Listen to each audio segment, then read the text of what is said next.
Let's talk about Audacious Training. Where did that exactly come from? What is the problem we're trying to solve here? Yeah, so effectively, without trying to go too much into history, when Sakti arrived, he took an assessment of where we are in terms of our training and what Allied Command and Transformation offers to the Alliance.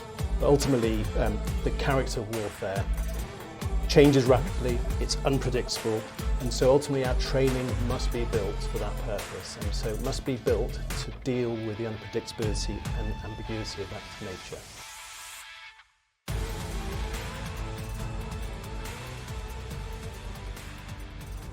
Shaping the future of the Alliance, this is the Transformation Brief, and I'm your host, Jackie Faye Burton. Today we're talking about the future of NATO training and the Man at Allied Command transformation. Behind that change is Barnaby Jones. He's leading what we're calling Audacious Training, a bi-strategic command initiative designed to fundamentally rethink how the Alliance prepares for conflict. Barney, welcome. Jackie Faye, thank you so much. But before we dive into Audacious Training, I want to start with a story you shared with me the other day, starting with your birth. You were born in Dubai, you moved to Bahrain as a child, but during the first Gulf War, while you guys were in Bahrain, a missile landed about a mile from your house. Not exactly a normal childhood. Yeah, so I think it's uncertain is the way forward, and actually probably the beginnings of adaptation for a basic human instinct. But ultimately, forget about missiles and stuff like that. It's about risk appetite. My dad at the time thought, right, the Gulf War was fine, missiles coming over to the Saudi Causeway, but we'll be okay. But it goes to show that things change, and therefore allow people to make different decisions on how we act.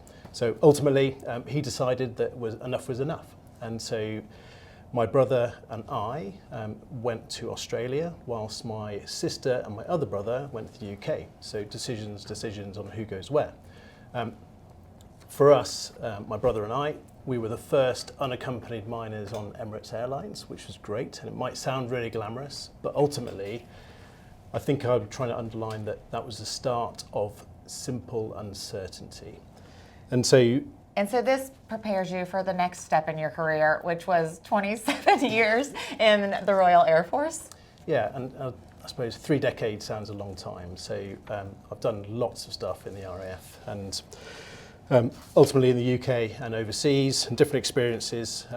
But ultimately what happens is that you actually get used to the evolving environment. And so change becomes normal. And so I think from there, adaptation, it's not optional, it's essential. And so if I was to look at something in terms of anything, it's something that connects everyday life, and actually it's something I've brought with me into Allied Command Transformation.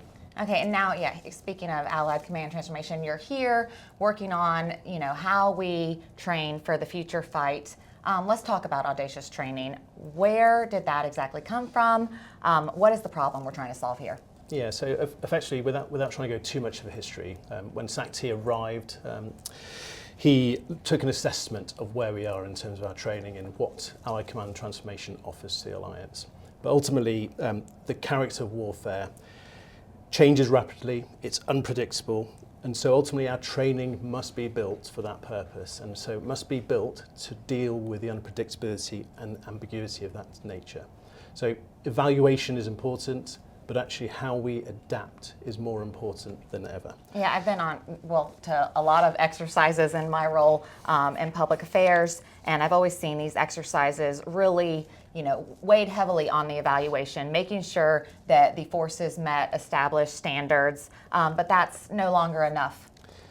So what I will say is actually evaluation still matters, and it still plays an important part in how we do things.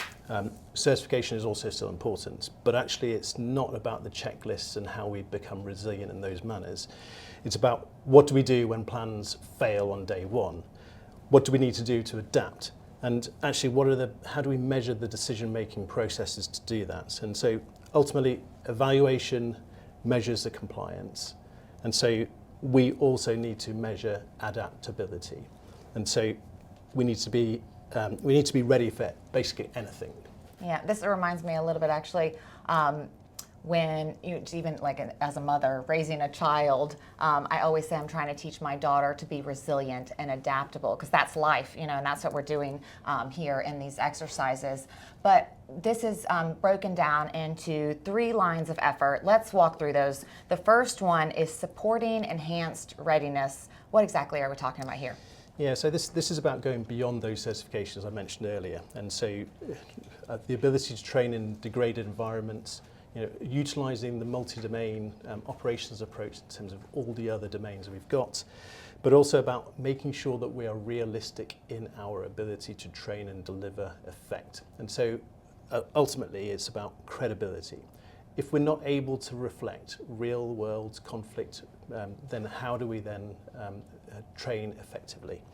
So it's more in terms of actually our confidence in the ability of how we train. Don't get me wrong, we do lots of good stuff. We just need to adapt to the environment at speed. Okay, and then one of those adaptations brings us to the second line of effort, which is embracing new technology and innovation.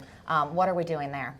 Yeah, so this I see is it's easy, but at the same time it's hard from a cultural perspective, because actually what we need to be able to do is embrace new technologies and innovation. If we don't adapt and then actually quickly to that, what tools we have to our then we're unable to actually get past the adaptability stage, and our adversaries are adapting as well, so we need to keep on pace. And sometimes these tools are literally coming out as the conflict is ongoing. Yeah, absolutely. And so we need to be able to, we need a safe place to experiment, test, and then reintegrate and reiterate everything we need to do. And so if I can sum that kind of things up, is the fact that we're doing lots of good stuff. We just need to try prioritize relevance over perfection. Okay, and where does speed come into this? Yeah, so you might have heard the SACT talk about 80% now is better than 100% too late. We all know that. So let's not get perfection, because effectively if we are seeking perfection, we are not being pragmatic. Okay, and then the third line of effort, setting and building readiness for tomorrow. What exactly does that mean?